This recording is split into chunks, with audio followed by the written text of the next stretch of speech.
One story I heard early in the pandemic was that a church that had about 50 people weekly in person were now regularly reaching about 550 online through their hybrid ministry.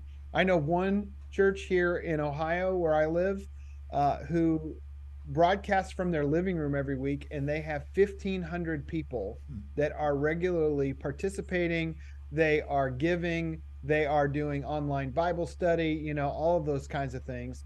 And so I don't think that hybrid was just a band-aid to get us through the pandemic in a time where people couldn't be physically gathered, but really it is the new wineskin for the time that we live in today. Our core values haven't changed, but the way that we express them, the way that we do worship has to look different than it did prior to the pandemic. And I'll just address one other thing that you said there for a moment, because I had a pastor just recently say to me, Jason, we're thinking about shutting down our online worship. And I said, well, why would you do that? And he said, well, we want people to come back to the building.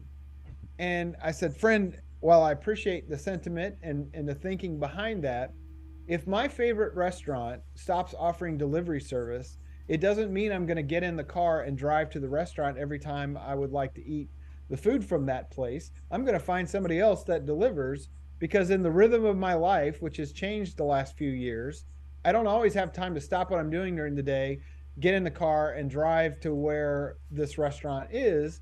But I do have the opportunity. And it's not that worship should only be convenient, but what I'm saying Right. is there's some shifts that have happened in our world that I think we have to not bury our heads in the sand, but really embrace. And so just simply turning off your hybrid worship isn't going to mean people come back.